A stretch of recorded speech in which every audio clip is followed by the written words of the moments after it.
Assalamualaikum warahmatullahi wabarakatuh. Bismillahirrahmanirrahim. Ashhadu an la ilaha illallah wa ashhadu anna Muhammadar Rasulullah.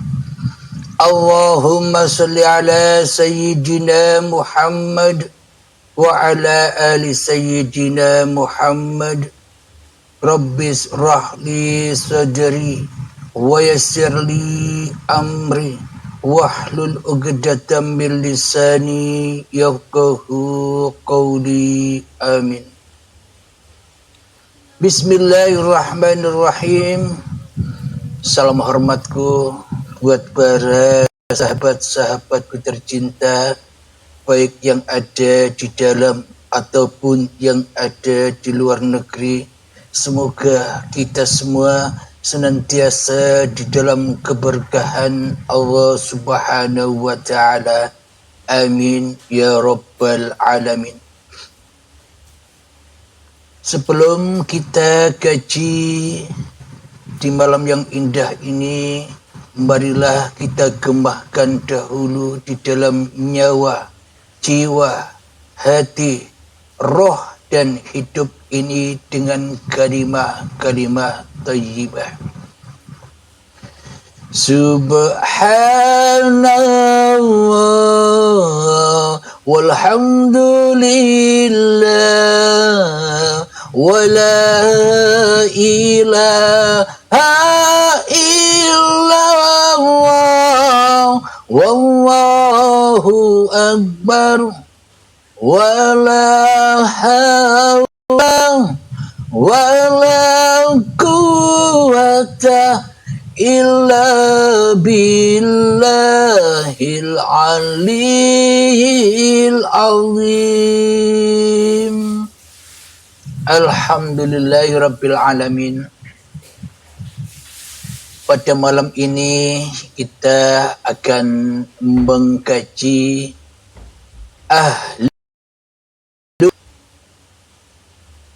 Ahlul Fatrah. Itu adalah dalam teologi Islam istilah Ahlul Fatrah, bahasa Arabnya Ahlul Fitrah, merujuk kepada setiap orang yang tak pernah mendapatkan dakwah secara Islamiah, dakwah secara yang sebenar-benarnya Islam, namun ia tak memiliki sifat buruk. Orang yang menghiraukan ajaran Islam pada masa hidupnya, maknanya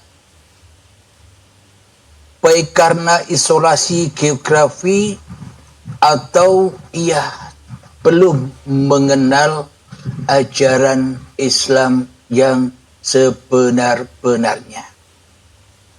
Jadi sesungguhnya kita jangan patah semangat untuk belajar Islam yang sesungguh-sungguhnya Islam di sisi Allah. Karena Islam itu agama Allah yang merujuknya kepada Allah. Bagi saudara-saudara kita yang belum mengetahui hakikat sebenar-benarnya bertuhan dan beragama ini, ya jangan putus semangat, jangan putus asa, belajar terus dan belajar terus. Alhamdulillahirabbil alamin. Sesungguhnya manusia itu diciptakan hanyalah untuk sebagai panggung sandiwaranya Sang Pencipta. Bila kita sadar bahwa yang berhak bersandiwara, yang berhak mendirikan panggung di dalam kehidupan ini hanyalah Allah, maka sucilah kita sebagai manusia, maka sucilah kita sebagai makhluk makhluk bila kita sudah menyadari di dalam hati kita bahwa kita ini hanyalah diperankan oleh yang menciptakan diri kita. Apapun perannya, apapun posisinya, tak ada beda-bedanya bila diperankan oleh yang menciptakan diri kita.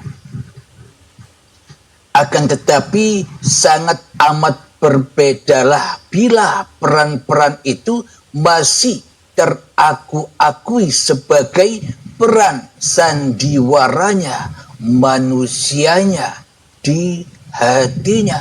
Beda. Kenapa? Karena manusia menilai dengan kacamata kemanusiaannya. Sedangkan manusia yang sudah rela, yang sudah sadar bahwa dirinya hanyalah makhluk, menilai alam semesta ini, bahkan menilai dirinya dengan kacamata Tuhannya. Jadi memang beda sudut pandang. Bila kita memakai sudut pandang Allah, maka takkan pernah ada yang salah apapun pagelaran yang digelar oleh manusia di sisi sudut pandang hakikat makrifatnya. Bila yang memandang hanyalah Allah, akan tetapi sangat amatlah berbeda bila yang memandang manusianya. Karena manusia hanyalah bertuhankan pada diri manusianya, maka sangat mencoloklah perbedaan peran manusianya. Karena manusianya menyangka bahwa hidup ini hidupnya manusia. Karena manusia menyangka tiada hidup kecuali hidup dirinya di hatinya, maka penilaian sudut pandangnya ya serba manusia, serba hawa nafsu. Alhamdulillahirabbil alamin. Maka jangan patah semangat, maka jangan putus asa dari rahmat Allah. Allah pasti mengampuni kita semua apabila kita sudah tahu jalan menuju kepada Allah untuk kita aplikasikan. Beda dengan manusia yang sudah tahu jalan kepada Allah, namun manusianya tidak mau berjalan menuju Allah. Akan tetapi ia lebih cinta jalan untuk menuju dirinya sendiri. Beda sudah. Karena manusianya tak mengharap ampunan dan rahmat Tuhannya, akan tetapi ia lebih cinta dengan dirinya daripada cinta kepada Tuhan yang menciptakan dirinya. Alhamdulillahirabbil alamin. Jika dilihat dari sudut pandang hakikat makrifatnya, tak satu pun manusia punya dosa. Bila ditinjau dari sudut pandang hakikat makrifatnya, dan tak satu pun manusia memiliki pahala. Jadi dosa dan pahala takkan pernah dimiliki oleh manusia bila dipandang dari sudut pandang Sang Pencipta yang menciptakan seluruh manusia dan seluruh alam semesta ini. Inilah enaknya bagi orang-orang yang sudah kembali kepada Tuhannya, maka sudah terlepaslah dari dosa dan pahala. Kenapa manusia tak berhak atas dosa dan pahala? Karena sesungguhnya manusia yang sadar hanya Tuhanlah yang menghidupinya, hanya Tuhanlah yang menguasainya, hanya Tuhanlah yang menghendakinya. Mana mungkin manusia terkena dosa dan pahala sementara manusia tidak melakukan apa-apa. Alhamdulillahirabbil alamin. Jadi dosa dan pahala itu hanyalah bagi manusia yang masih merasa menjadi Tuhan di masing-masing hatinya, maka berlakulah dosa dan pahala bagi manusianya. Karena dosa dan pahala diperuntukkan hanya bagi manusia, bukan bagi Allah. Jadi bagi manusia yang sudah bersudut pandang, sudah kembali kepada Tuhannya, maka manusianya tak berhak berperan lagi atas dirinya. Inilah yang dimaksud lillahi ta'ala. Inilah ahli fitrah, ahli fitrah. Maknanya keluarga kesucian, hamba yang sudah kembali kepada fitrah Tuhannya di hatinya. Alhamdulillahirabbil alamin. Jadi apakah dosa dan pahala itu? Sejatinya dosa dan pahala bila ditinjau dari sudut pandang syariat, ditinjau dari sudut pandang kemanusiaannya, dosa itu adalah perbuatan-perbuatan badan yang tak terpuji. Contohnya yang jauh dari perintah-perintah Tuhannya, yang menjauhi dari agama, yang menjauhi dari amal-amal yang terpuji. Contoh, mencuri, menghina, menghasut, dan sebagainya. Itu perbuatan dosa di sisi manusia, di sisi syariat. Sedang perbuatan pahala di sisi dan di sudut pandang manusianya, ya babakan syariat juga, babakan badaniah juga. Bila kelihatan badannya seseorang lagi sembahyang, lagi sholat, lagi puasa, lagi zikiran, lagi ibadah, itu dikatakan ahlu pahala, orang yang mendapatkan pahala dalam segi sudut pandang kemanusiaannya. Karena manusia sukanya memandang manusia. Tak ada manusia yang tahu diri manusianya kecuali manusia itu sendiri. Jadi tak mungkin saya tahu Anda, dan tak mungkin pula Anda tahu saya. Jadi hakikatnya araftu Rabbi bi Rabbi. Aku mengenal Tuhanku dengan Tuhanku. Aku mengenal hidup dan badan ini karena ada uripe Allah.